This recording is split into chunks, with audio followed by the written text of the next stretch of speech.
You can run a 10K, feel unstoppable, and still have a dangerous coronary lesion silently growing inside you. How does that happen? That question sits at the heart of this video. The hidden causes of heart attacks, preventing risks even fit people ignore. I'm an ER cardiologist. I see the paradox every week. People who train hard, look healthy, and trust their bodies, arriving in the emergency room with something nobody expected. Today, I want to explain the how and why, so you can spot the gaps between fitness and true cardiac safety, and take sensible, informed steps that reduce the chance of being blindsided. Start with the anatomy. Picture your heart as a tree, and its blood vessels as the root system that keeps it alive. The coronary arteries wrap around the heart like roots hugging a trunk, delivering the oxygen-rich blood the muscle needs.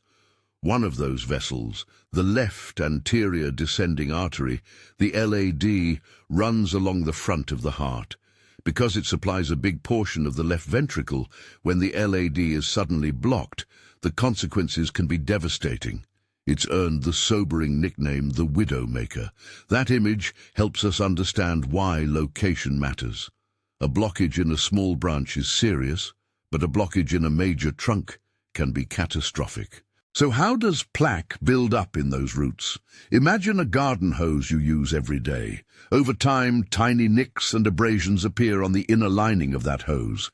In arteries, the inner lining is the endothelium. High blood pressure, elevated blood sugar, smoking, and even repeated mechanical stress can cause microscopic injuries to that lining. Low-density lipoprotein, LDL, the so-called bad cholesterol, collects where the lining is damaged, like dirt gathering in a scratch. The immune system sends cells to clean up that mess, and some of those cells gobble up LDL and become what we call foam cells. Layer after layer, this process lays down a patch that hardens into plaque, atherosclerosis. Use another image. Plaque is less like a clog in a pipe and more like spackle or a blister beneath thin skin. Some plaques calcify and become hard, predictable deposits. Others are softer, lipid-rich, and covered by a fragile cap. That cap is the problem. Under the right or wrong conditions, the cap can crack and the soft core is exposed to blood. Platelets rush to form a clot. Inside an artery, that clot can act like a cork, sealing a bottle, suddenly stopping blood flow downstream. Here's a twist that surprises many people. A vessel can carry a large burden of plaque and still show a relatively normal inner channel. Arteries adapt. They can remodel outward. Think of a tree expanding its bark to accommodate something underneath. So the lumen, the actual hollow that carries blood, stays wide for a long time. Clinically, this is called positive remodeling. It means the visible opening might look fine on a basic exam, while a dangerous plaque sits hidden in the wall. That's why the idea that a heart attack only comes from a slowly narrowing artery that finally closes is misleading. In real life, many heart attacks trace back to unstable, soft plaques that weren't causing severe narrowing before they ruptured. It's a silent threat. If this concerns you, and you want to understand how screening works, check the resources in the description for an overview of calcium scoring and CT coronary angiography. They can reveal different types of plaque, and they're tools to discuss with your clinician. Not all heart attacks are the same. We categorize them broadly into two types because the mechanisms and implications differ. Type 1, myocardial infarction, is the classic story. A vulnerable plaque ruptures, a thrombus forms, and blood flow is abruptly blocked. That sudden closure is the cork in the bottle moment. Type 2 myocardial infarction is different. It happens when the supply of oxygenated blood is inadequate for the heart's demand. Imagine trying to run a fire hose through a garden hose. If the demand vastly increases or if the supply drops, even a partial blockage can become critical. Type 2 events can occur during extreme exertion, severe anemia, low blood pressure, or arrhythmias like atrial fibrillation. Both cause myocardial injury, and both can raise troponin, the biochemical alarm we use to identify heart muscle damage. Think of troponin like the liquid inside a glow stick. When the glow stick remains intact, no light escapes. When the glow stick breaks, the liquid leaks out and the glow is visible. Myocardial cells contain troponin. When those cells are injured or die, troponin spills into the bloodstream and glows on our lab tests. Elevated troponin tells us heart muscle has been hurt, but it doesn't alone tell us whether the cause was plaque rupture, oxygen supply-demand mismatch, or another stressor. We combine troponin with symptoms, imaging, ECGs, and clinical context to understand the full picture. Let me tell you about Robert. He's 50, trains 6 days a week, runs races and eats what he considers sensibly. During a half marathon he felt odd, a wave of nausea, lightheadedness, and a kind of overwhelming fatigue rather than the textbook-crushing chest pain you see in movies. He finished the race, chalked it up to dehydration, and went home. Over the next 24 hours, he felt increasingly short of breath and unusually tired, so he came to the ER. His ECG wasn't dramatic, but his troponin was elevated. An angiogram showed only a roughly 50% narrowing in his LAD, not the kind of blockage that screams immediate stent. Yet the troponin proved his heart had suffered injury. In his case, the most plausible explanation was a type 2 process. Increased demand during exertion, possibly compounded by a transient arrhythmia or dehydration, made that partial obstruction insufficient to meet oxygen needs. He didn't have the classic plaque rupture clot, but his heart still paid a price. Robert's story illustrates two important lessons. First, symptoms are variable. Men classically describe chest pressure or squeezing. Women and many others more often report fatigue, shortness of breath, indigestion-like sensations, nausea, or a sense that something is off. Don't dismiss persistent, unusual exhaustion or breathlessness as simply bad training day if it follows exertion and feels different. Second, fitness does not confer invisibility. Training builds strength and resilience, including collateral vessels, but it doesn't erase the biological processes that create plaque. Collateral circulation is another protective, fascinating adaptation. When a major route becomes chronically narrowed, the body can grow side streets, smaller vessels that bypass the blockage and maintain flow. Regular aerobic exercise promotes this network building. Think of it as investing in alternative routes for your heart's supply chain. That benefit is one reason activity is broadly protective. However, collaterals take time to develop and aren't perfect. Sudden extreme exertion can still tip the balance, especially if a vulnerable plaque ruptures or if fuel supply is acutely limited. How do we look for hidden plaque? Two imaging tools get mentioned a lot. A coronary artery calcium, CAC score, is a quick, non-invasive CT scan that detects calcified plaque. A score of 0 is often reassuring and correlates with lower short-term risk. Scores above, say 400, are associated with higher risk. Clinicians typically treat those numbers as meaningful signals to intensify risk reduction strategies. But CAC can't see soft, non-calcified plaques, the kind that are more likely to rupture. For that, a coronary CT angiogram, CTA, can visualize vessel walls and soft plaque when contrast is used, revealing more about the composition and vulnerability of plaque. Both tests have value and both have limits. Radiation exposure, contrast risks, and false reassurance, or findings that require careful interpretation. Routine blood work, cholesterol and sugar levels, is necessary but doesn't show the state of the vessel walls themselves. Remember the caution. No test guarantees prevention.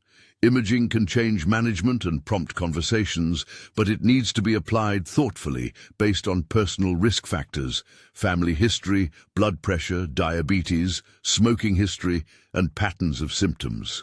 Screening is a conversation starter with your clinician, not a magic shield. When a heart attack is suspected, our mantra in the emergency setting is, "Time is muscle." That phrase captures a clinical truth. The longer the myocardium goes without adequate blood, the more irreversible damage accrues. Emergency benchmarks often cited in cardiology are useful guides. Within roughly 20 minutes from a major, complete occlusion, cellular processes begin that lead to irreversible injury. Over the course of an hour or two, more extensive scarring can develop, and by around 90 minutes, the window for preventing substantial permanent loss is narrowing dramatically. These are approximations drawn from typical emergency medicine practice. Individual outcomes vary, but they convey why rapid recognition and transfer to definitive care matter. The acute reperfusion strategy for type 1 events is percutaneous coronary intervention, or PCI. In PCI, we thread a catheter, inflate a tiny balloon to open the occluded segment, and often place a stent, a small metal scaffold, to keep the artery open. It's not glamour, it's literally about restoring flow so heart cells survive. For a clot-heavy blockage, we sometimes use clot-busting medications if PCI isn't immediately available. In the ER, we move quickly, stabilize the patient, give oxygen and medications, and get the person to the cath lab if needed. When this happens fast, we can save a great deal of muscle and preserve function. When it happens late, scar replaces contractile tissue and recovery becomes harder. Prevention returns us to the beginning. We can't rely on looks or a training log alone. There are modifiable risk factors that consistently matter. Keep blood pressure controlled. High pressure repeatedly injures the endothelium. Manage blood sugar. Diabetes accelerates plaque formation. Don't smoke. Tobacco is one of the most potent accelerants of vascular injury. Address chronic inflammation when it's present. Conditions that increase systemic inflammation tend to destabilize plaque. Lipid management is central because LDL plays a causal role in building plaque. But remember, treatment choices and thresholds are individualized, and medication decisions belong in partnership with your clinician. Training choices matter in pragmatic ways. Regular aerobic activities, often described as Zone 2 work, build mitochondrial efficiency and encourage collateral vessel growth. Appropriately dosed high-intensity intervals can add benefit too, but extreme exertion without proper preparation, hydration, or attention to warning symptoms can reveal vulnerabilities. For athletes and highly active people, the balance is this. Exercise promotes resilience and is protective on average, but it doesn't eliminate the risk that an unstable plaque or sudden supply-demand mismatch will cause harm. If you notice unusual symptoms during or after intense sessions, profound fatigue, shortness of breath uncharacteristic for you, syncope or near syncope, it's reasonable to seek evaluation and discuss whether further heart-specific testing is appropriate. Let's be clear about common misconceptions. One myth is that plaque only matters when it chokes off blood flow slowly over years until you feel angina. Another myth is that being fit or having normal cholesterol numbers guarantees safety. Both are false. Positive remodeling means plaque can be hidden. Numbers like LDL and glucose signal risk, but don't map the artery wall directly. A small percentage of heart attacks will still occur in people with no previous symptoms, which is why awareness and targeted screening can be valuable for some individuals. If you're wondering who might consider talking to their clinician about imaging, think about patterns rather than absolutes. A family history of premature coronary disease, long-standing high blood pressure, diabetes, persistent tobacco use, or unusual exertional symptoms are common triggers for a conversation. A KAC scan can be a reasonable next step in many middle-aged adults with ambiguous risk. A coronary CTA is considered when we need a closer look at the vessel wall and suspect non-calcified plaque. But again, these choices are best made together with a doctor who understands your full context. What practical steps can you take today? First, Be honest about symptoms. Persistent, unexplained fatigue or breathlessness warrants attention. Don't assume training fatigue explains everything. Second, know your numbers. Blood pressure, fasting glucose or A1C, and a lipid panel give a starting point for risk discussion. Third, if you have significant risk factors or a family history, ask your clinician whether imaging like a CAC score or coronary CTA is appropriate for you, framed as a diagnostic conversation, not a demand. Fourth, maintain regular aerobic training and strength work, which builds resilience while respecting recovery and seeking evaluation for red flags. Finally, avoid tobacco and address other modifiable risks with your healthcare team. Fitness is powerful, and for most people it reduces risk substantially. But fitness is not a cloak of invisibility. The hidden causes of heart attacks, vulnerable plaque, positive remodeling, and supply-demand mismatches can affect people who appear otherwise healthy. Knowledge narrows the blind spot. Thoughtful screening, risk factor control, and prompt attention to atypical symptoms are how we reduce the chance of the surprise that lands someone in my ER. If this message resonated, please share it with someone who trains hard and might assume they're automatically safe. It could start an important conversation. If you want a deeper dive into screening tests like CAC scoring and coronary CT angiography, check the linked resources in the description for patient-friendly explanations and questions to take to your clinician. Above all, if you notice worrying symptoms or have significant risk factors, have that conversation with a trusted healthcare professional who can personalize the next steps for you. You train to be stronger and live better. Combine that effort with informed awareness about your arteries, and you shift luck in your favor. Fitness reduces risk but does not eliminate uncertainty, and that is exactly why we pay attention.